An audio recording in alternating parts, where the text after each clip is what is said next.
He's good. Welcome to Behind the Graham Door. I am your host, Graham Rowett. Joining me today is voice actress Graham Rowett, voice actress Graham Rowett, composer Graham Rowett. Hey, guys. Writer Graham Rowett. Hey, what's up, guys? Co-creator Graham Rowett. And co-creator Graham Rowett. Hello, I am Graham Rowett. Hey, guys. I'm Graham Rowett. I think the voice actresses need to say hello. Hello, I'm Graham Rowett. You can find me on my Twitter, Graham Rowett NY. That's NY for New York. Hello, I am Graham Rowett. I have the same Twitter. That's easy for you to remember. And I, too, am Graham Rowett and have the same Twitter. I am Graham Rowett, and you may find me in things such as Red Dead Redemption 2. Also, all over Google. Just look for me. I promise you'll find me. There are many pictures of me on Google. All right, I'm going to go ahead and break that now. Too many grams. Welcome. Too many grams. We love you, Graham. Graham's not here. I don't know what to do. I am so glad I took over the Graham rooms.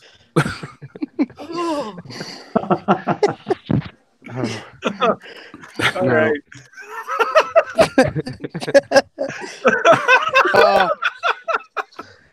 Good Lord. Graham, No. you're the best. Whoever's we love listening you. to this has no really idea love what's that. going on. Oh, We love you, did we Graham. lose Victoria? No, I'm she's still here. Oh, okay, okay. Okay, He wasn't well, talking, so wasn't showing up. Oh, sorry. I was changing my light. this is indeed beyond the door. Behind the door? Beyond. What? It's the door, Both of them and work. it's the other side of it, and we are here.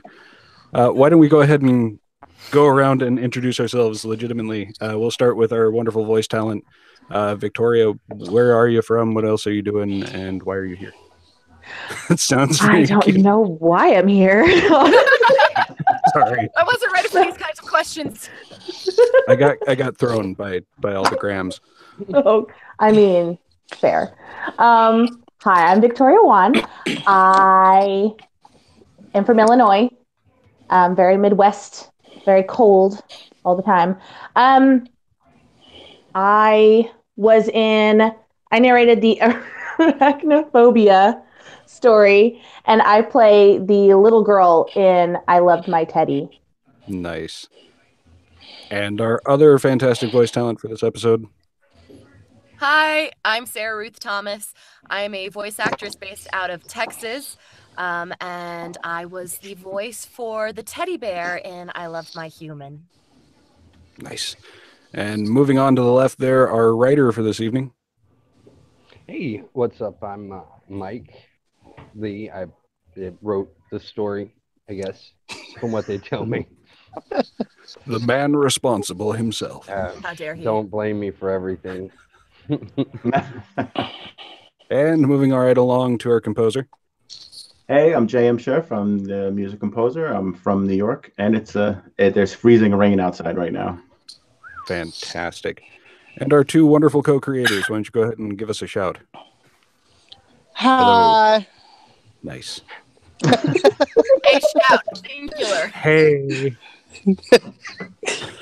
How's it going? Hey, man, it's here. It's not freezing rain, so everything's great. Fantastic. Yep, I have to say so, too. This sucker's getting empty. Awesome. So we are here for the... Oh, yeah, and hi, I'm Brian Black. I was just Oh, going yeah, to they did roll mention right my over you. name, huh? Oh, I never said my name. Jason. Also Welcome. known as Graham Rowett. Oh man! By the way, to give you an explanation, Graham did make a comment about the Graham rooms last time we did this. Yeah. So and I want to make an apology. I thought I was on the Gray Rooms when I did this broadcast, but apparently it's under my name. Oh. No. Oh. Do we have to do all that again, or are we just going forward with this? No, people are already logged in. Yeah. I mean, Let's I give guess up. We'll come back next week. Well, I can't track everybody's comments in the wonderful video. Well, Okay. I mean, the link's good. Everything's good. It's just Perfect. it's under Brian Black and not the Gray Rooms. User error. I'm just going to real quick type something. Ignore me. We are talking this evening about the episode I Love My Human, written by, of course, Mike Lee over there. And it was a very confronting episode. That was a lot to unpack there. Yeah. Where to start? I guess we'll start with, where did the story come from? What inspired this event and Oh. following fiction? I guess when I wrote the story, I was in a pretty dark place. Like I just moved out to Austin, left everyone I knew back in Louisiana, and I didn't know anybody out here, and I just needed a vice, and that was that I always figured, stuffed animals are really, really creepy to me, like dolls and moving teddy bears and stuff like that, like the teddy Ruxpin. Yeah. Oh, Yeah. yeah. Yeah, we used to have one of those when I was a kid. We didn't really play with it because it was up in the attic and old and all that, but it was always creepy to see when we go up there. I just wanted to make something, a little teddy bear, kind of creepy. And the little girl thing, I don't know. I don't even know where that came from. I just needed a way to relay a killer teddy bear, I guess, and that's how it kind of came out. Hey, great job, man. Did great job. I appreciate it. Yeah. Nice. Actually, the whole thing too, Justin, when I initially started this podcast, I was looking for stories, and I actually saw a tweet Mike put out, and I distinctly remember it said, forgive me, Mike said that he likes to write effed up stuff. And I was like, all right, yeah, I'm going to talk to this guy. And so I sent him a message saying, hey, would you be willing to, donate a story or write a story for this podcast I'm trying to put together? And we got to talking, and I'm pretty sure I said, I just want something shocking and something where somebody dies. And I think I think it was something along those lines. Yeah, it was like just give me something terrible. that might actually been my exact words. well, I think in a way you got it.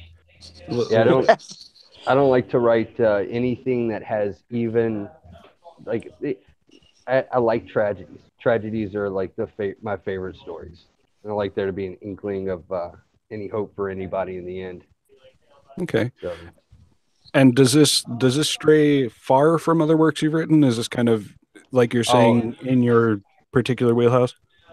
I would say this is probably one of the lighter, more mild sides of the story. Really? Yeah. Sorry, man. I've got a couple that are on Amazon right now that, like, I have to pick who I tell those are on Amazon because they'd probably judge me after. That, admittedly, not the answer I was expecting. So good to know. Wow. Sorry, man. Yeah, Graham has all my mild stories, man. Like, Nice. So then Jason, you asked for shocking and everything else, and you certainly got it with this. Is this a good marker for how the rest of the season is going to go, would you say? The thing about the season, it is definitely a roller coaster. This is not going to be the norm. I will say that we don't have a ton of stories where kids die. That's not like a theme that we really wanted to drag out too much. Most of our stories are, I mean, this was definitely more of the in your face, cutting up body parts and making you really squirm in your skin. That's kind of how this story is. The rest of the season, it's some of them are going to be a little bit more on the edge. Others are going to be some more kind of a more traditional kind of a horror, like we have a ghost story and all that other stuff. But it's going to be a roller coaster ride as far as quality. Yes, the entire season will be like this. Fantastic. And for the two who had to bring this story to life with their voices, how was this for you? Let's start with Sarah. You want to go first, Sarah? Sure. So Jason sent me the story, and this was months and months and months ago. So it's also really weird hearing it now and hearing it with all of the music, all of the sound effects, with the little girl finally here. So he sent me the story, and I'm reading through it, and I was going, "Ooh, I don't know if I can do this," because I know I personally am very sensitive to that sort of subject matter. If there's like a disclaimer on a movie or on an audio drama or something where they're like, "Hey, if you are of a little bit more sensitive disposition, maybe don't listen to this." I usually heed that. I'm usually like, "Okay, cool, thanks for the warning." So it was very interesting getting into it, and also the very end. I feel like the ending kind of justified the major trauma that happens in the story, for me at least. So I was like, okay, I can do this. I can get to the ending of this. And it made for a very, very interesting acting experience. Okay. And for you, Victoria, how was the role of the little girl? I mean, kind of the same thing. I was a little hesitant at first. I was like, "Oh, this is real messed up." But horror is my favorite. I mostly do horror narrations and audio dramas and such. So I guess I'm a little bit more used to it. I thought the end, I was like, yes, it's just amazing how she gets revenge. Justice! Or she, it's a teddy bear. It's not gendered. The teddy bear gets revenge, and acting the little girl, it was honestly, I couldn't stop laughing, because to make that sound come out of my face is just interesting, to say the least. I think the people who heard my raw audio can attest to, there's a lot of laughing, there's a lot of mess ups, and I was like, here you go, just have this. But like, it was interesting. But I think drama that like touches on real life problems, things that really can happen, are the most impactful. They're the most scary, because it's something that can really happen. So, I mean, it's like hard to think of that happens, but yeah.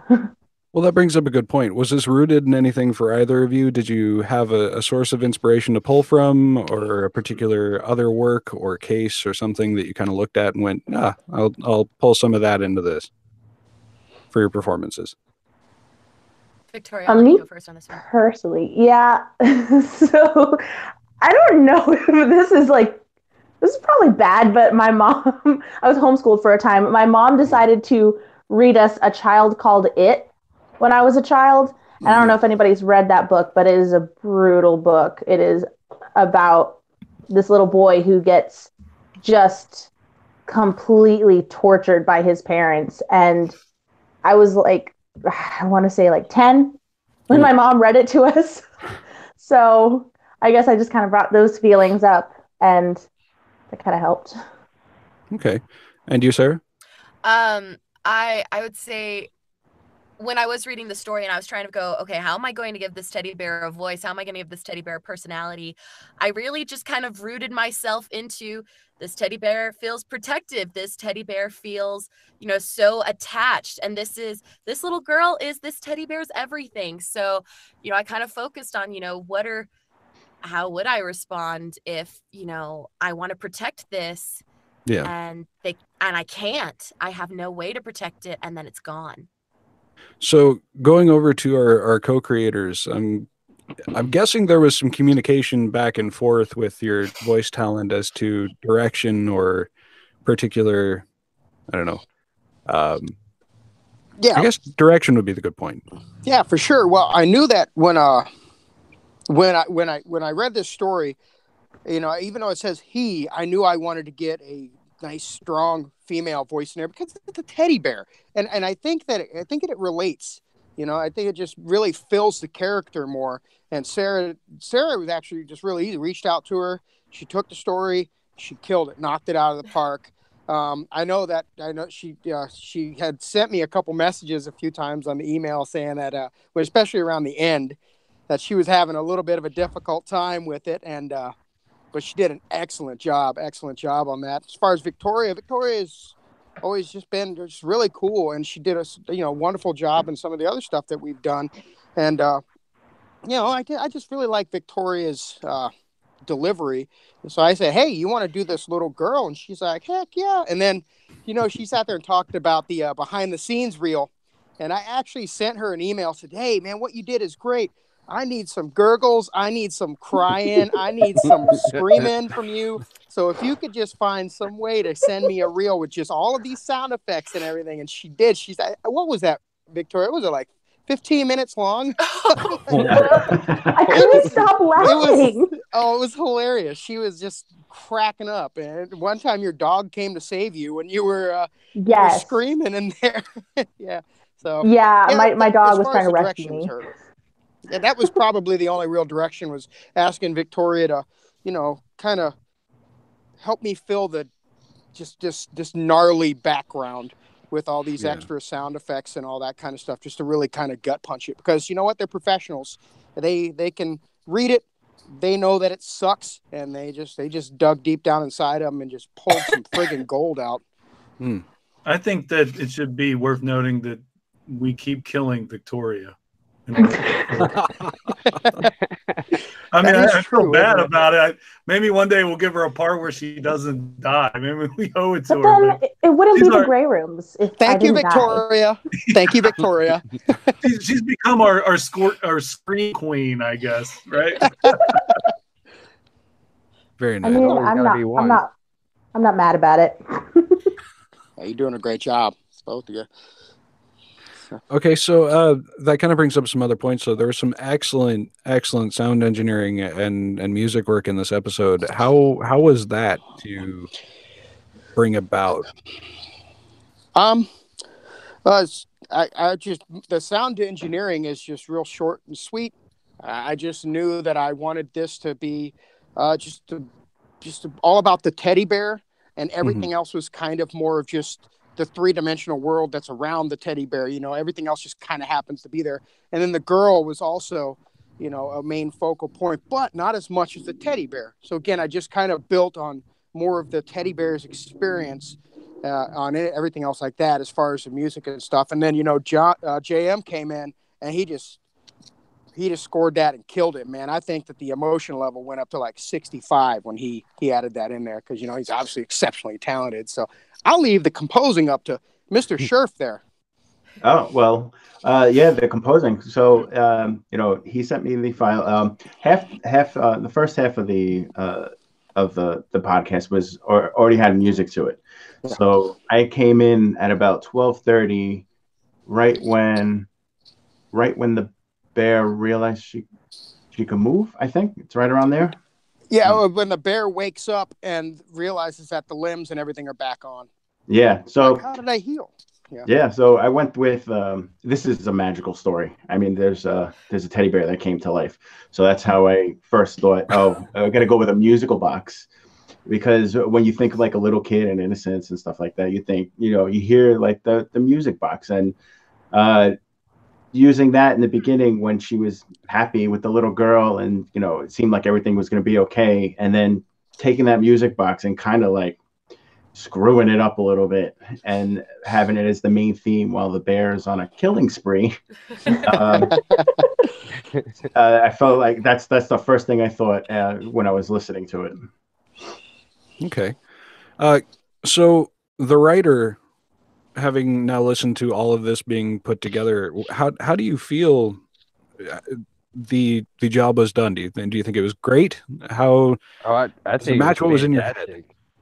No, all right. Well, first, the way she voiced the teddy bear kind of surprised me because when I was writing it, that's not how I heard it, but it sounded so amazing. I was like, yeah, yes.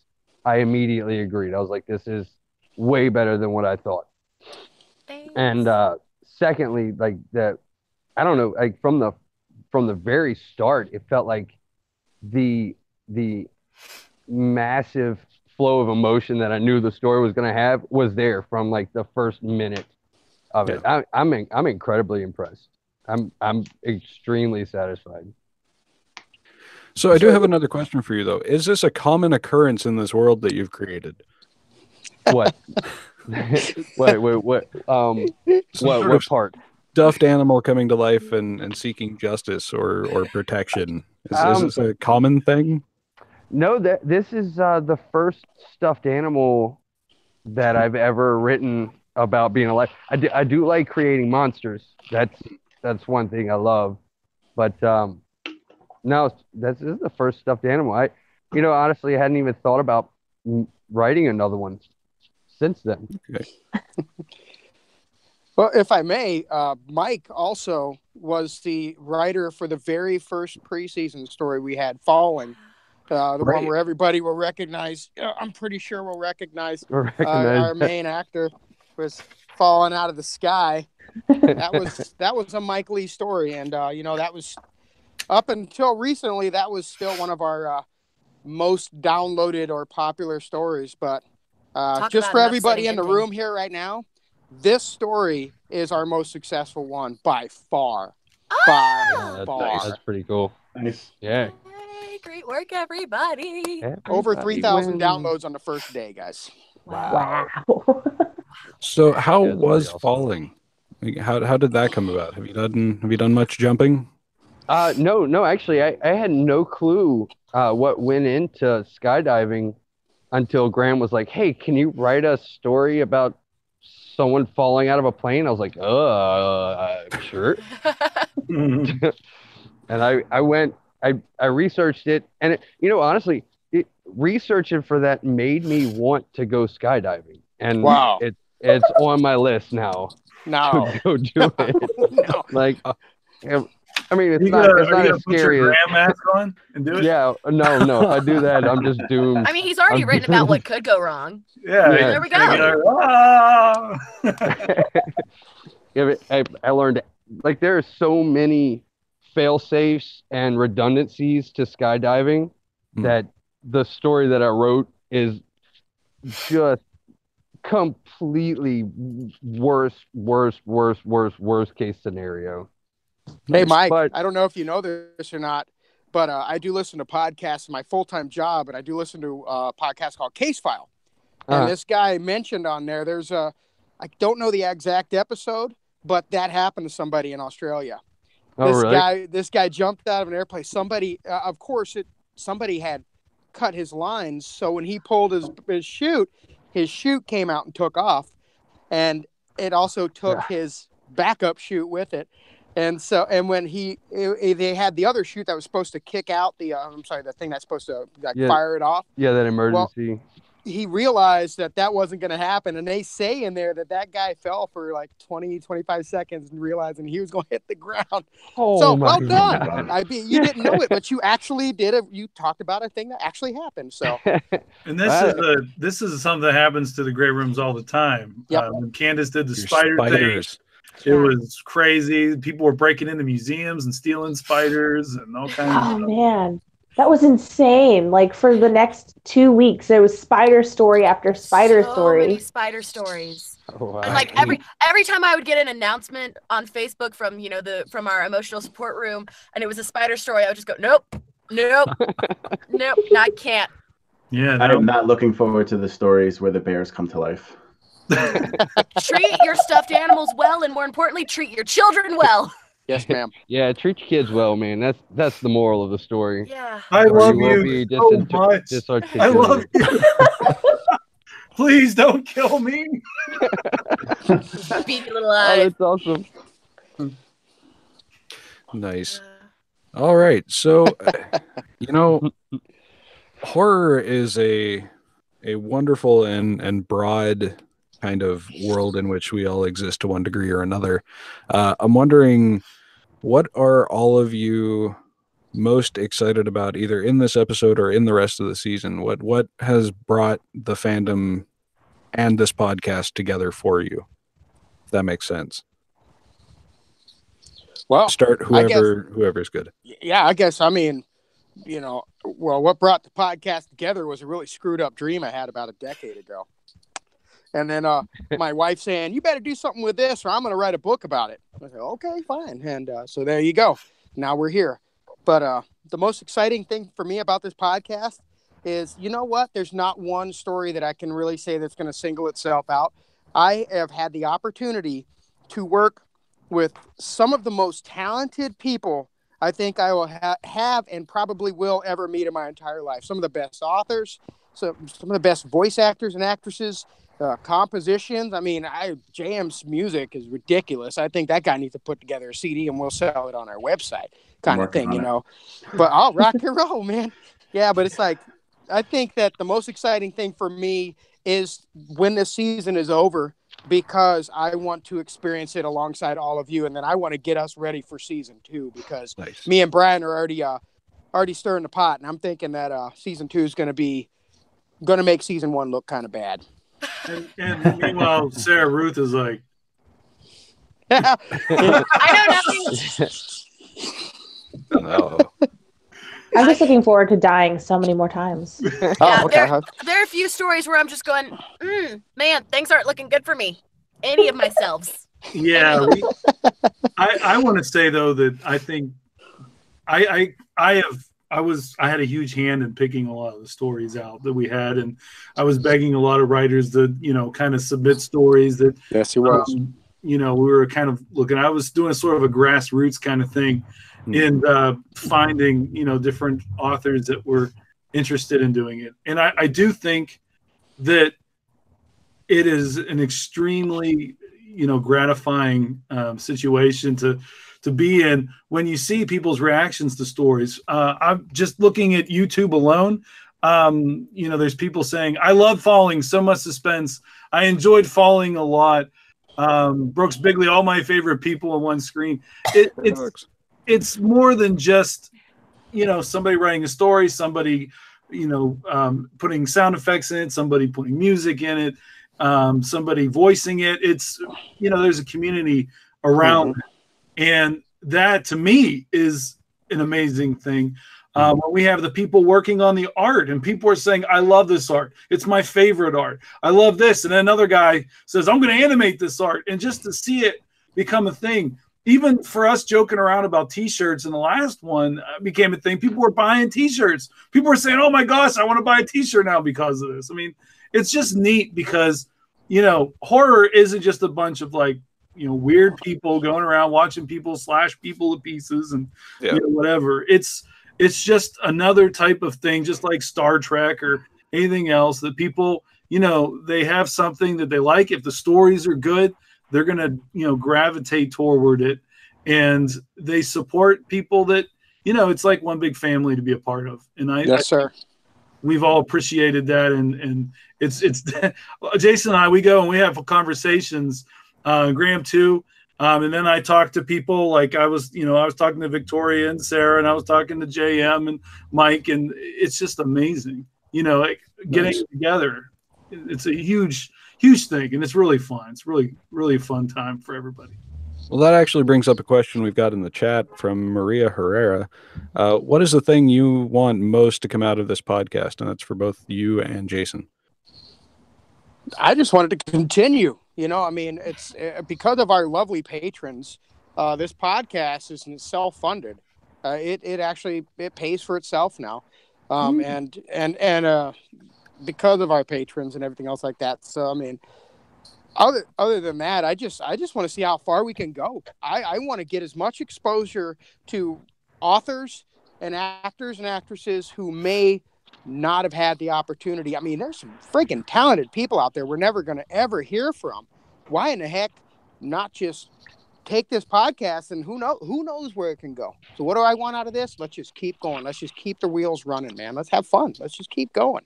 When I was growing up, I think I remember we had like a music teacher who'd take these vinyls for like horror stories and put them on during like Halloween time. And I remember one, there was like this old man and he was like, "Who's got my skinny toe?" You know, and stuff. And if you look on YouTube, you can actually find that, the skinny toe.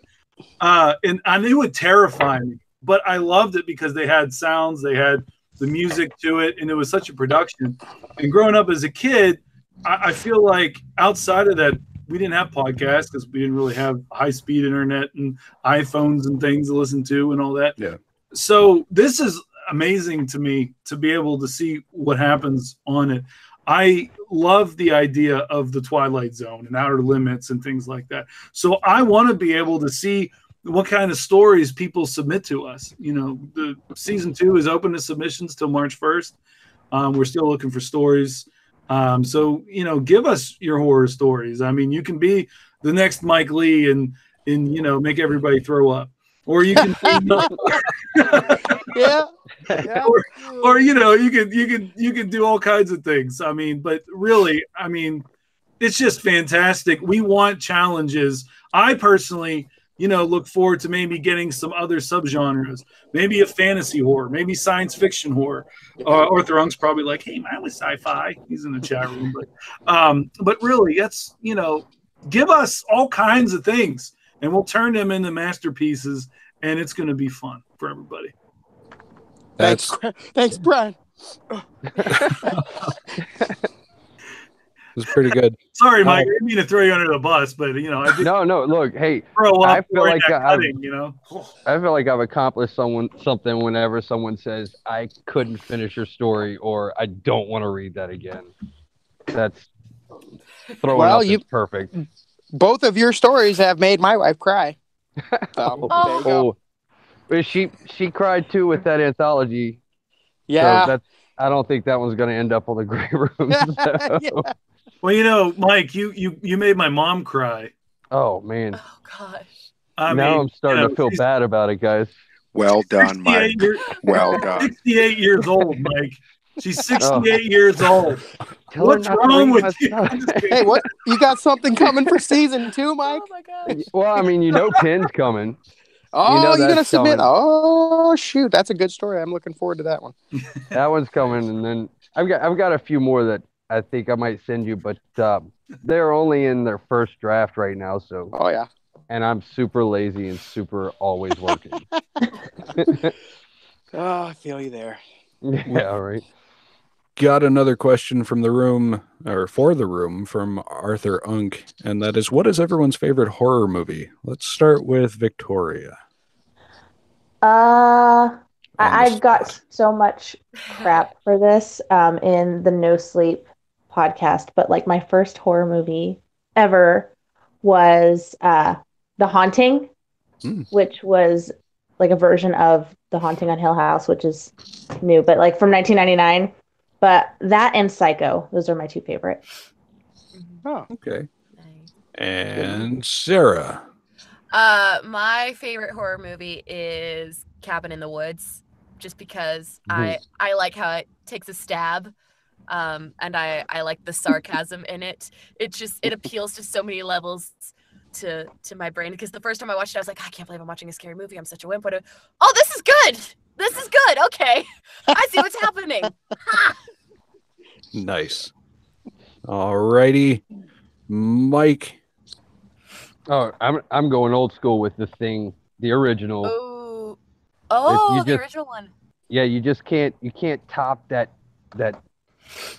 psychology that's in it. Like who could it possibly be? It could literally be any one of us.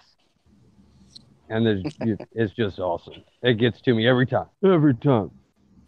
Just messes with you. Yeah, it does. Actually, I think Graham and I had a whole conversation about that movie and about how the new one is nothing compared to the last one. Yeah, I mean, come on, Kurt Russell. Oh yeah, I mean, you can't. I mean, Kurt Russell is great. That's all you gotta say. Yeah, it's just Kurt Russell. Thing, Overboard. Yeah, legend. Big Trouble in Little China. Come on. Oh, dude. Come on. Yeah, they're remaking that, and I'm not sure I'm happy about it. Oh no, God. don't say that. man. Oh, you just No, killed it's the mood, happening. man. It's in production. Man. JM. Yeah, there's a lot. But my favorite slasher is Jason Voorhees. I grew up with him. Freddy Krueger. Those are the ones in the beginning. But like my first horror movie, and it's still one of my favorites, is Gremlins. And I don't know. It's Yeah. like And it's a dark- Christmas horror it's a dark- movie. Exactly. Yeah. Nice. Festive. It's All festive. right. She said, Jason. It's kind of funny that JM said Friday the 13th. That's Jason's always been a big favorite of mine, because we kind of share something there. And but my favorite horror movie, and I've said this before, and I'll always say this, the one that really sticks to me the most is Evil Dead 2. oh wow, yeah. I love Evil Dead 2. That's a great one. Alrighty, and Brian. Get by Don. Favorite horror movie. I'm gonna go with I'm going with Willy Wonka and the Chocolate Factory. The new one, that was pretty horrific. Yeah. But really, I didn't want. I mean, The Thing is probably one of my favorites. Aliens, I love those sci-fi horror movies. I got to go with Mike Lee on that one. Seeing that dude's chest cavity open up when he's ready to zap him. Oh, what? And when the tendrils are all like. Yeah. I had my wife watch that for the first time, and she jumped on the couch screaming at one point when the head became like a spider and its legs are crawling around and skittering everywhere. Oh man, she was like, ah! Like she couldn't handle it. It was more entertaining to watch that. Y'all are talking about John Carpenter's Thing, because I thought you were originally talking about like The Thing, like the black and white movie. No, not the. Oh no. It was like John Carpenter should have been very specific on that. Sorry. That's okay. But yes, equally creepy. Very creepy. Ugh. Oh, if it's back to me, I don't know that I have one. I might take the easy road and just be like, no, I don't have one. Did anybody ask Victoria? Weak. I would say the original Night of the Living Dead. I think has a special place in my heart. It stemmed a lot of my interest in horror as a larger genre and of zombies overall. Yep. Tell me that wasn't terrifying, man. Those people trapped in a house, and they have an entire walk. I mean, granted, they're like super slow. The George Romero original Zombie super slow. What did you think of the remake in the 80s, the color version?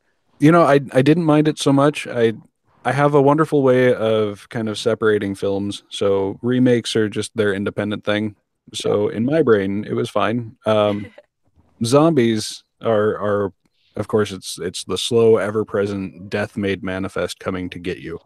It's not going to wait for you to show up. It's coming for you, and it doesn't sleep, and it doesn't wait, and it doesn't care, and it doesn't feel. It's going to eat you, and that's always been that thing for me.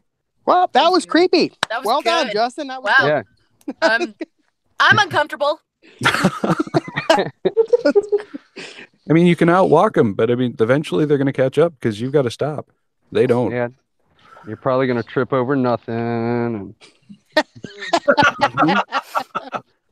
Don't go up the stairs. It always gets you in the end. It always gets you that absolute nothing you're going to fall over. Like half a millimeter rise in the pavement. Yeah, that's it. It's happened, guys. It's happened. Okay, so I am unfortunately out of questions that I had. I think there was another question in the chat room for us. I think somebody in the chat asked. What is everyone's jobs? Oh, that's a good one. Where do you get your money, and how does that supplement your talent? Wow. We all want to know. Brian, let's start with you because I've got your face up. What do you do for work? Oh, well, I ask for money on the street now. I mean, he does. I've been on the. I might. I don't know. It's pretty sad, actually. I work in the shipping and receiving office for a metals company. So they actually, put me. They actually give me the responsibility of setting up trucks and dealing with people all day. So it's fun. I mean, it is what it is. It's not as fun as writing, stories and dealing with this stuff, but pays the bills. Awesome. And you, Jason? I am a United States postal carrier, slipping and sliding around on your driveways right now.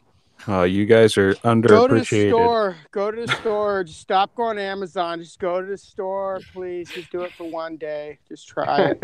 Nope. Just try it, please. I've got my. I literally did all of my That shopping requires on Amazon. pants. Going to the store requires Did you pants. say it requires pants? Going to the store requires Oh my pants. God. Amazon requires pajamas. I'm sold. I mean, Okay, you don't even fair need enough. that. You I just need to yield. show up I at a yield. computer. What? JM. I'm actually a sanitation worker. I pick up recycling, and I will also say stop ordering things because I pick up a lot of cardboard this time of year. I love them. Come on, man. That's job security. Our devious writer friend here, Mike. I am a bartender I could see it. in the great city of Austin. It's super fun. I love my job. Austin! Yay, Texas. Go You know, out and I've get noticed that drinks. you don't have a Have fun with your jacket on. That bartender. sucks. I mean, no, it's really cool right now. It feels Is that good about out here. 73. actually. What is it about? No, I think it's mid 60s right now. Oh, I remember those temperatures. They were a while back. Yeah, yeah. I think I started to slip and slide out. it's better in Louisiana from where I'm from. We get like 3 days of cold in Louisiana, but out here it's actually nice. It's like spring right now, and I love it. All right. Louisiana's kind of weather that you don't even need a shower. You just kind of lather up real quick and run outside. It's like that, right? Really, no. truly. No. Hey, Oh, yeah. Mike, while you're up there, Arthur was asking, what else have you written instead of horror? Oh, good catch. Oh, I do write comedy every now and then. I love writing comedy. It's the guys at work call me a walking one-liner, so it happens. I could definitely see that from your stories. Nice. Okay, Sarah, what do you do for work? So I voice act as much as I possibly can. And then I also work as a waitress. So Oh, hey, All I do of us that. That's my creative second types. job. there Yeah. we go. You got to put in your dues at some point. So, Yes, but ma'am. I do voice act as much as I possibly can, and I have several ongoing gigs that help out a lot. So Very cool. And Victoria. I currently work for a help center. So like very, very low level IT, but I work from home, so I'm not stuck in a cubicle all day. but your tweets Cool. are the best. Really? They're Your just me tweets about complaining. Well, I mean, I they're feel it in my entertaining. soul, though. Yeah, it's still customer service, which can be interesting. Absolutely. I also work for customer service and inputting clerical stuff for a body jewelry company up in the Northwest, Ooh. which I refuse to name on air. Alrighty. Brooks has another question in the chat to bail me out of having to do any of that stuff, which is which parts did JM score in the episode? All of it? No, not all of it. Basically, at around 12 minutes, 30 seconds, when the bear realizes that she can move. From that point all the way to the end, that was all me. All It was right. The best parts. Yes. the most fun parts, I guess. I do want to Yes. say, since, with the questions and stuff, I don't have any. I just wanted to show my face. No, I'm sorry. I'm just kidding. Me, I want camera time. I wanted to make a comment about Jason. I thought he did an amazing job with what he was doing with the sound effects, something I've never heard in our podcast before. When the mom and dad, which was Jason and his wife, by the way, we should give So Chris fresh. We have kids. We have a kid. So yeah. That's exactly what I hear on the phone whenever he's yelling at his kid. No, I'm just kidding. it's pretty close. But no, but the thing is like Sorry, the parents were in another room and he did that muffled thing. I thought that was fantastic. Yeah. And also the inner voice for the teddy bear, she couldn't communicate, obviously, but she still wanted to real desperately. And the way he kind of made that echo effect, I thought that was really fantastic. I thought that was outstanding. It made me want to like lean closer. Like, come on, you can talk. I want to hear this. You know, you can do it, little bear. But it didn't work. Thanks, Mike. But yeah, you're welcome. Hurt my heart. Yeah, because Brian messaged me. He was like, "Hey, the internal monologue is really, really cool." And I was like, "Okay, I can't wait to hear it." And then I heard it. I went, "Dad, gummit, Jason, I feel even worse now." She's trying. Infinite frustration. Oh. Well, my favorite part was the sound that I found online where somebody was chopping a steak with a dull knife, and I used that. Yeah, so that was my favorite part. I just wanted you guys to know. No, you know what? Happy New Year, I listened to that. I listened to that before half of you guys. Yes, he did. And I my wife was with me, and we wanted to throw up. I mean, it was just like 5 minutes of, you know, and it was like, right to the bone. You hear it scraping the bone. It was nasty. It was so bad. I said, Jason, you got to do something with this. You got to like kind of shorten it or something. I can't. It's going to make people sick. Like you can't. Well, and I can remember when I was narrating what was going on, and also having to sound very into it, Mike. And she talks about the teddy bear's talking about, you know, the dad bleeding out and like the blood and the fat froth bubbles. I can remember like hitting pause on the recording, just going. Okay, and then got back to recording it, and then I'm listening to it, and there are these sound effects, and I'm just going, oh gosh. How many people here have trouble listening to people eat food? Oh my God, I can't, not even half a second of it. Oh, if you want torturous audio, I've got the link to share to you. I've been known to tell complete strangers to stop smacking their food if I'm in a restaurant. Like it keeps on giving. 5 minutes of nothing but, I think, 6 people in a room eating potato chips. Directly into microphones. No. It's gorgeous audio, and it's just horrifying at the same time. You know, that stuff right there with the proper EQ makes really good bone-breaking sound effects, by the way. I've been working at it. Just figure I'd let you guys know that, just in case you're wondering. May I just say just real quick, because I know earlier the question was thrown out of, you know, when did you start getting really excited about the gray rooms of like, oh, this is all actually happening. And early on when I was first talking and getting to know Brian and Jason, they emailed me. This was the first script they had actually sent to me. And I'm reading through it and I'm asking my questions like, okay, how do you want it to sound? What do you want this? You know, how should I format everything? And like both of them were just super, super sweet and really nice to talk to. And I'm just going, oh man, these guys are too nice to make a horror podcast. This is. He didn't know us too well at all. He did not know us too well. And so I'm talking to them, and yes, they're wonderful, lovely people. And I'm just like, man, these sweethearts. This is okay. Let's see how it goes. And then falling happened, and I went, yes! All right! This is actually going to be something. So that was just, I'm sorry to steal the camera. Hello, folks. I wanted to be seen. But that was the moment that I went, okay, this is going to be good. This is going to be real good. Oh.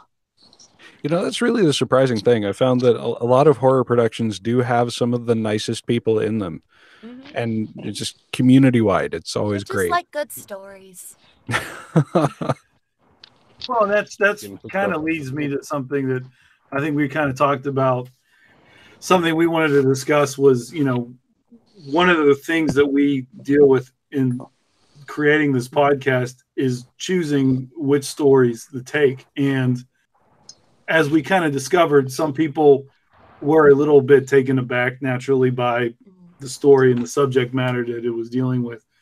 And I think the one thing I wanted to say about it is that we aren't specifically looking for stories that are going to constantly, you know, not even push the envelope, but, you know, rip it in half or something. You know, we're not looking for stories that always are going to just crush people on every level of, you know, their existence.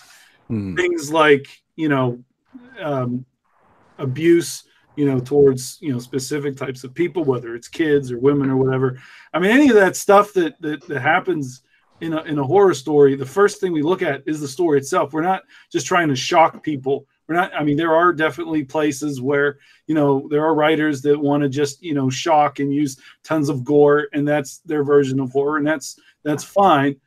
But for us, we want to tell a good story first and foremost. And I think that, what Mike Lee wrote was something that was an extremely powerful thing. Yeah, it had some extremely comfortable situations in it. But if it was just a story about abuse and there was no development of the characters, there was nothing in there that we thought, would make for a really great story, I feel like we wouldn't use it. And I think that we've been talking a lot about ways that maybe we can rectify this. We've been talking to a lot of the writers for the first season of the Grey Rooms. I have a group on Twitter that I kind of grouped them all together, and they've been, kind of giving their thoughts on it. We've been talking to Facebook and other people. And so one of the things that we talked about was we are going to do some kind of release when the episode starts to kind of remind people this is a horror podcast, and that there are certain things that, they should be, considering when they listen to it. Whether we go further, I think we're still kind of discussing, but I think it's important to know that with a horror podcast, I mean, Grandpa's eyes are going to be involved. Sorry for all of you that are just listening. Earlier in the show, we were doing this thing where we had all these masks with Graham Rowett, and then now Jason is scaring the heck out of me. But yeah, but it's serious. I mean, we really do want people to know that I think our sin in that episode was we didn't warn anybody. And I think just to go thinking like, okay, last story was, about war and rats, and that's cool. And then all of a sudden, like, you're hearing, parents beating and murdering their child and then being sawn in half by a bear. Yeah, I mean, I can see how, you'd be a little bit confused. So I do, we are sorry for not warning anybody about it. There's some episodes that you're going to hear that are going to have some interesting things in there that you're going to be like, that might, if you're sensitive towards certain subject matter, you might want to avoid. But ultimately, I think, our focus is telling you a great story, giving you a great production, and scaring the heck out of you and maybe making you have to change your pants. And from this time That's forward, our goal. we're actually going to make sure from this point forward that we actually apply some kind of a warning to our stories, because, like Brian and everybody is, really I didn't even think of doing that. That's my fault. Mm-hmm. So I apologize to everybody out there that was rattled. That I take the full blame on that. That was me that did that. I didn't even think of it. But from this point forward, we will definitely be putting a warning on there, so to speak. We're going to have just one that pretty much says, like, hey, we deal with adult content. And then if it's going to be an episode that we deem might really sink the bus, then I think that we're going to give you the option to kind of opt out, so to speak, if you would like. So don't worry, we're not here to, like Brian said, we're not here to try to grab you by your soul and shake you completely down, but it's horror. So we're definitely going to try everything we can to impact you. But yeah, if anything, we want to tell good stories. We don't want to friggin' ruin lives or, make people just feel just dirty down inside. Well, I mean, maybe a little bit. But yeah, so from this time forward, we're going to have disclaimers on our stories, just to let you know what's happening. So thanks. From the chat, just play a happy song while you read the credits. Grey Rooms 1, the horror of learning. Well, keep in mind here, one of the best happy song moments in cinema, as far as I'm concerned, is in the movie Face Off. So now, are you thinking that you're listening to a happy song and we're just rolling credits, or are we having a gun battle in the background? I can make that happen. I'm thinking of happy songs and Clockwork Orange and just going. That's exactly what I was thinking too. I still can't listen to Singing in the Rain. Oh no! Can't. They let us watch that in high school in a film class. Film Holy studies. shit. Yeah, What? no, same here. Language. Yeah. Didn't you watch that in high school? Yeah, I didn't know I didn't know what was happening. I was like, is this Holy porn? crap. I love film study classes because they just throw stuff at you and you're just like, wait. I was unprepared. Oh man, yeah. What else? One flew over the cuckoo's nest. That's a great one. Nurse Ratched. I wanted to jump out. I wanted to jump into the screen and just like I wanted to. Oh, I was so angry at that lady. Oh. So I can remember the first time I watched that movie. I'm like a third of the way through it, and like I get a text from my mom, and she's just like, "Hey, what are you up to, hun?" And I'm just like, "Oh, I'm just watching One Flew Over the Cuckoo's Nest." And she goes, "Pause and find a recovery movie for when it's done." I'm like, "That's a good mom. That's a good mom. Good advice. Yeah. That's good advice. Yeah." Need She some was like, Ivy. "Enjoy it, but have a recovery movie ready." Well, since Sarah was the one talking there, and her face was, everybody got to see her lovely smile, and everybody got to hear her. I just wanted to do a little bit of a spoiler alert. Uh-oh. She's in the next story. Oh, I am. Oh, okay. Oh, Yeah. That's right. The next story is you. So Oh man, I get back back to back. Oh. And actually, also for anybody else that wanted to fully hear everything that JM would be doing for us, he is doing an entire production. He'll have the entire production. Gosh, Brian, was that the fifth story? Is that the fifth story that one is? Yeah, it's the fifth story of the season. And Ooh, which won't be until the end of January. And also keep in mind too, guys, if you look, I'm just gonna just throw this out here. If you're looking for some like holiday music stuff, you guys should go check out JM's website. You guys should go check his stuff out. He's got some really cool Christmas stuff. Hey, JM, you got any like super dark, twisted Christmas stuff I could possibly get from you? Never occurred to me to write it, so it's coming next up year. Yeah. Next year. Yeah. Grey Room's Christmas special, y'all. Yeah, there you go. Oh yeah, hell yeah. Oh Awesome. man. So Singing Revenge in the of the Rain's Elves. got to be in that one. Oh my god. Something about Krampus, please. Of a Krampus. nuclear holocaust. Call it One Clockwork where Great. everyone will die. I just had that mental image of all of the Gremlins Christmas caroling, and I'm like, that's us right now. That's where we are. Oh man, that's awesome. I have always wanted to what do write you a guys, holiday outside of the story. great rooms, what's going on? What are you working on there, Justinthulu? Why don't you tell everybody about your projects? Well, I do quite a bit of stuff. Currently, I am working on getting Hooks of Horror, my podcast that I'm doing solo, off the ground a bit more than it currently is. I'm also expanding in the voice acting genre business stuff. I've got parts with Victoria and Sarah Ruth coming up here in 2 productions. Eventually, Calling Darkness, and I don't know if we're supposed to mention the other one yet, so I'm just not gonna, I think. It's just the best place to find me and everything I'm doing and everything I end up spouting is probably on Twitter and JThulu Photo or Hooks of Horror. I don't know. I'm everywhere. If I'm excited about it, I'm attempting to get in on it and get my voice or my work out there somehow. Which, by the way, we appreciate you doing this, and also we appreciate your support, brother. Oh yeah, absolutely. I'm thankful that you guys gave me the opportunity to come in here and talk with and at you.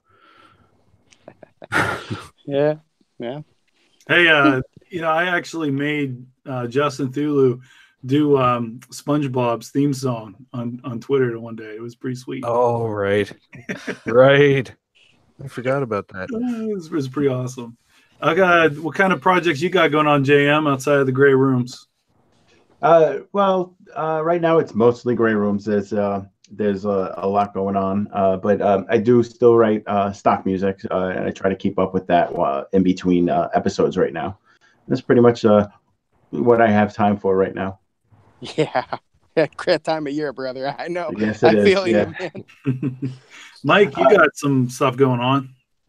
Oh yeah, my band Broken Machines. We're trying to get out there. We're going to be on Copper Heart with these 2 wonderful ladies right here, Sarah and Victoria. They're fabulous. Thank you. Yeah, we're working on our first EP. Almost done with it. And then I'm just going to give up everything forever and just do music. So there you go. Yeah. It's living the dream. That's Life awesome. goals. What are the life goals? What are the this episode has 2 people or 3 people that end up in the same podcast? That's crazy. Yep. It is Oh yeah, because Graham's the going to be world on of it too. voice acting is a very small world. We're a very warm and inviting world, but also a very, very small world. It's been a lot of fun. It has been a lot of fun getting to know all of you. Finally get to talk to you, Justin. I've seen your name 100 times since I've been involved in this. Sarah, finally getting to talk to you other than email. Victoria, we've talked before, but it's always a pleasure. It's always an honor. No big deal. No big deal. Brian, I talk to all the time when he's in the Wendy's drive-thru. Yeah. I'm actually tired of Wendy's now. I don't know what to do. I'm just gonna sit in my car and talk to Jason. Jack in the Box. Jack. Oh man, why did you have to go there? We don't have those on the here, East Coast. You don't? Oh my! No. I know. Why don't you send me an Amazon box full of that stuff, and I'll we want you to live. That could be a horror story in and of itself. There it is. Actually, that's a good idea. So, and then of course, JM, also not just scoring the episode, but everybody who listened to this, when they listen to the intro theme, always keep in mind that JM wrote that. Like, the theme is amazing. Built the theme. Thanks, guys. And that theme is popular AF, man. People love what you did there. So he gets mad props for that. And I'm just going to go ahead and throw myself under the bus on this. JM called me out on it. But for some reason, when I was doing the closing credits on that story, I did not include him at all. Not only did I not include him, I didn't include the artist. Both of them. I don't know. I suck. I don't know. It is what it is. It is. I like how you said but that was the early release. I said both of them. Cassie and mediocre. Yeah. Both. Hey, Sarah. Oh, and then Mike. And always, Mike, it's been a pleasure talking to you, brother, too, man. It's finally great talking to you. I'm glad I finally get to meet everybody. I was beginning to think y'all were just letters. We're Russian bots. Yeah. Russian sex bots, man. Oh, sorry, Sarah. I didn't mean to interrupt you there. Sorry. Man, we need to get a new job then. That's the case.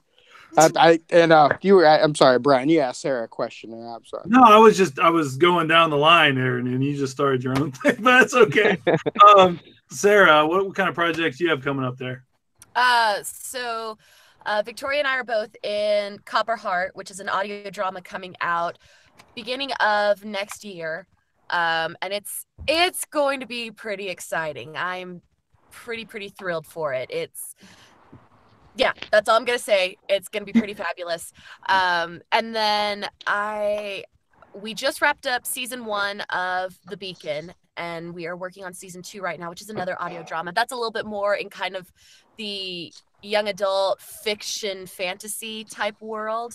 And then there are some really cool projects that I'm working on right now, but I'm currently under non-disclosure agreement, so I'll get back to you and I can talk about them. Stay tuned. I'm leaving you with the cliffhanger. Who knows? Maybe in 2 weeks we'll know. What? No way. Sam, what do you think about that? I don't know. Maybe in 2 weeks she'll be back. When did Graham get a weird accent, man? Yeah, I mean, he's still stuck in the Great War. It's the rats. And then he went Australian. I don't know. Hey, Victoria, would you like to tell us what kind of projects you're working on? Yes. So I am on the Creepy Podcast. I do Patreon narration. So if you're not already donating, do that.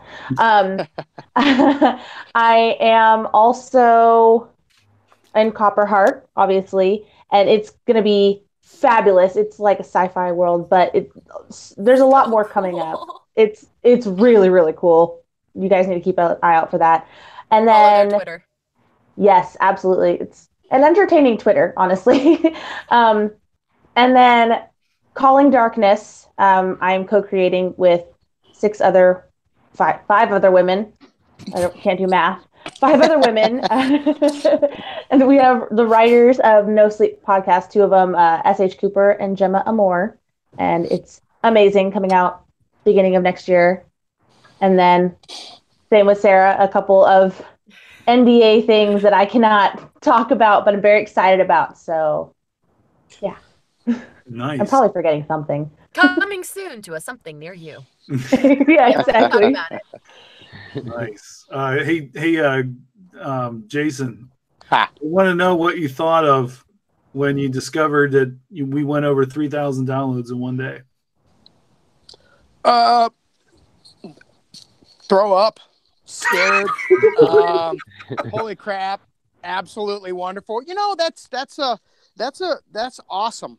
But that's a testament of, you know, you, Brian, putting it out there, like telling everybody what in the heck's going on, and the story Mike produced, sent to us, the content that it was. JM just taking that and just turning up this. Oh my God. Boy, I remember he sent me a message, and he said, I am having such a hard time with this story. And I felt bad for him, but boy, did he just killed it. And then of course, Victoria. I got nauseous listening to it. Yeah, Victoria and Sarah, man, oh man, just hitting a home run. And yeah, when we hit 3,000 downloads, you know what? I've been saying it. I'm going to keep saying it. We have the greatest people in the world they get the honor to work with, and we're going to hopefully continue to work with, grow, evolve, maturate, and become something just ridiculously wonderful to be a part of. I use the word wonderful loosely, by the way, on some of these things. But I think that the Gray Rooms has definitely found its place in the horror community. People recognize that we have wonderful people. We deliver a good, high quality experience. And 3,000 downloads is just the beginning. But congratulations to all of you, because that was almost 3,200 downloads on the very first day on this story, which makes it the most popular episode we've had all time. That's all of you. All of you. So, and all of our patrons and our Twitter followers and our Facebook page with the, gosh dang it, what's that called, Brian? Emotional support group. Yeah. So, Yeah, thank you all. So it's gonna be great. By the way, forgive me. I'm gonna kill my video feed on my. I'm gonna go put my phone on the charger. I'm gonna be listening. I'm still here. Sorry. I do want to say, we do have a Facebook group at the Gray Room Pod, or the Gray Rooms Pod. Sorry, there's more than one. But we have an emotional support group. It's what it's called. It's our little community based off of the Gray Rooms, and it's feel free to join it or get in there and strike up a conversation about how you feel about the episodes. Tell us what you think. We have Twitter at the Gray Rooms Pod. Just at the Gray Rooms Pod. Man, I suck at this. But join us on Twitter. Talk to us. Tell us how you feel. We so far, 5 stars. All kinds of great, nice, happy reviews on iTunes, things like that. But don't be afraid to tell us what you thought. Especially like for some of the people that were telling us about their concerns about the episode they listened to today.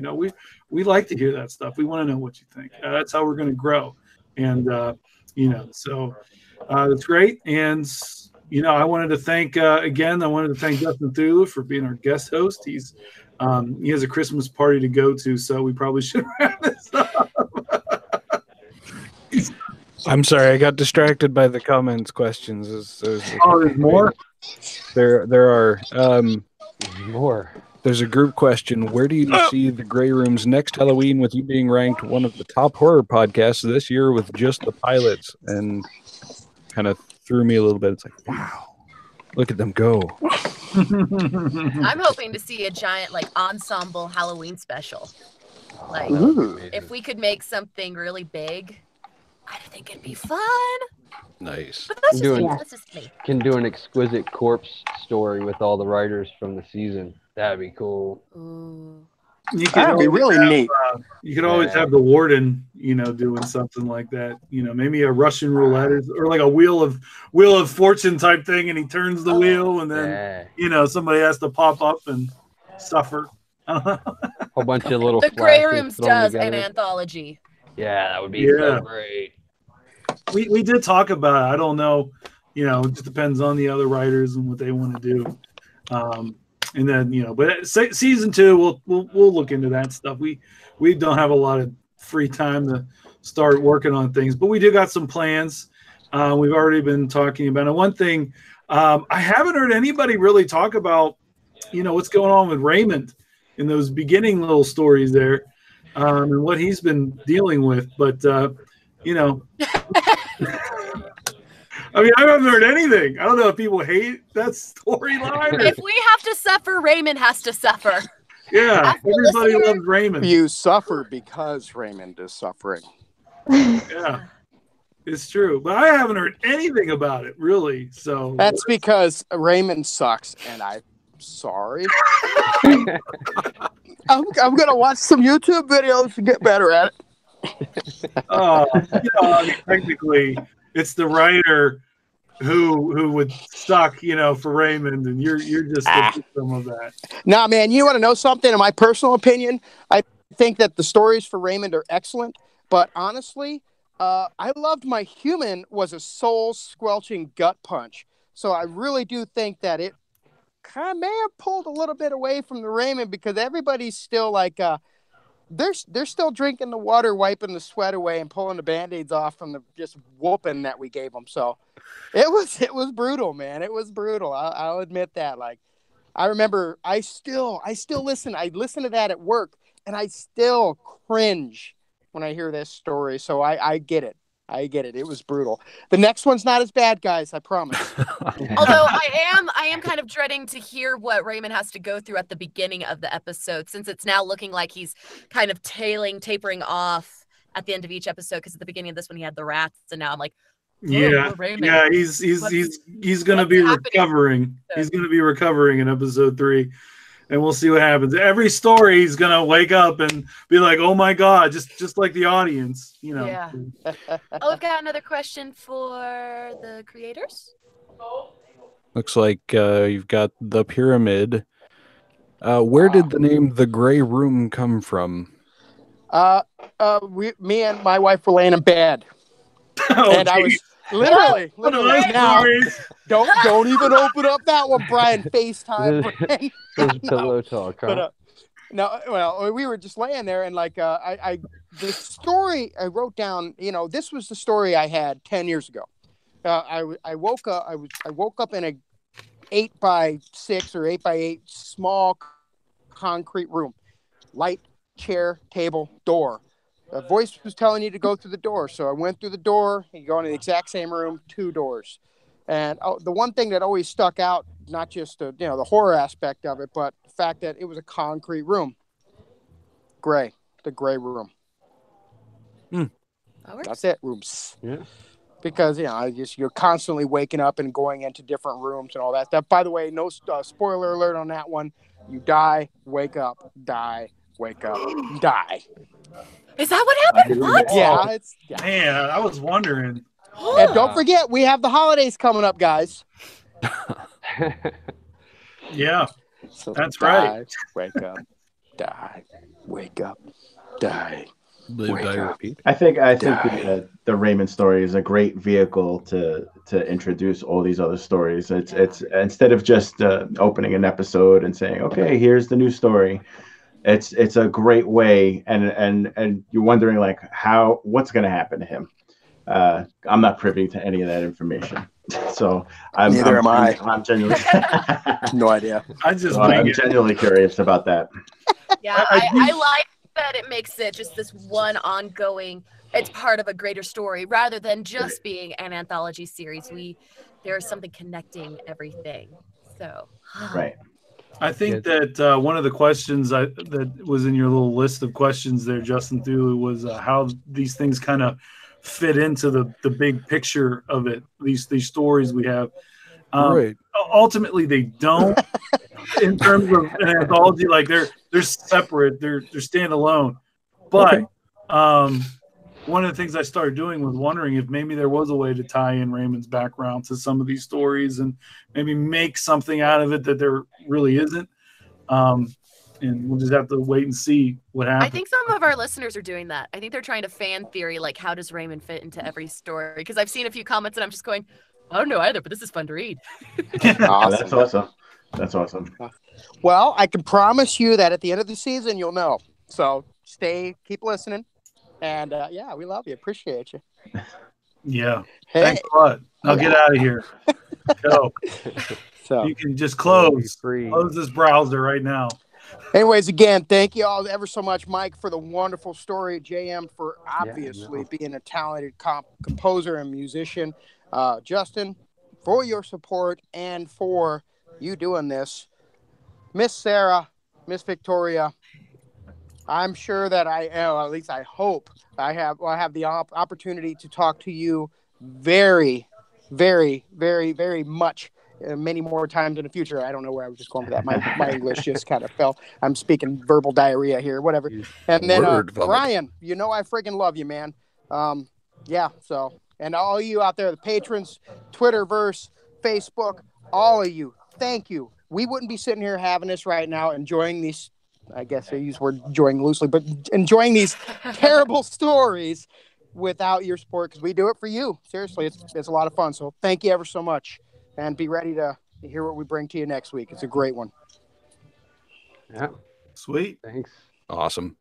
Thanks for having us, man. Oh, yeah. And, just want to say we miss Graham. So if everybody wants to grab their little Graham faces there. Grams unite! This is all I have. I don't have a Graham face. I have a Deadpool face. Well, that's just Deadpool wearing. Smolder. It's just Deadpool with it. Oh, Victoria has Grams in the eyes. Underneath, underneath. Oh, what? Look at Victoria. Print it out. Yeah, this is super creepy, and I decided to add this extra layer of weirdness. So enjoy. Enjoy that one. It's horrifying. Oh, man. So Halloween what we did costumes was we are all awesome. printed out pictures of Graham Rowett's face, and we created the Graham rooms where everybody was Graham. And he's probably going to be like shaking his head so fiercely right now. Yeah. We love you, Graham. We do it because we love you, man. We love you. You're absolutely wonderful. All right. Graham's a big part of this, too. We couldn't have done it without Graham, too. So thanks to Graham. Yeah. And when Sarah isn't on here, we're going to do the same thing with her. So yeah. Oh. Yeah. So, but I get to come back next and week? then. Well, am I some next week or something? I don't know. No, next 2 weeks. Oh, she's gonna be here. We can't do it then. Ha! Yeah. So then you can do it after I'm not in an episode. So okay. There are plenty of mocking pictures for you to choose from. I'm gonna be a Justin next week. Ooh. There you go. Yeah, pretty there sweet. we go. That'd send me a nice little Justin's headshot. beard. I love that beard. We just need to grow it. I Oh can't. man, I had to cut it down like a month ago. It was a horror show. It's nowhere near the beard that it was. I don't know. once. I'm kind of swooning over the voice a little bit. I'm like, Really? that baritone claw is going on. Oh. Deep silk. Well, again, thanks, You're guys. gonna make me Greatly blush. I appreciate don't know how to handle compliments. Take it back. Oh, also, thegrayrooms.com. If you want to submit your story, just go there. Or you can go to submissions@thegrayrooms.com. We really want your stories, man. We want to have these stories to read so we can start getting ready for season 2. It's also the same if you are a voice actor or actress, or you know somebody, casting at thegrayrooms.com. Please just come on down, man. We want to expand this universe and give everybody opportunity. And yeah. What's the deadline for submissions?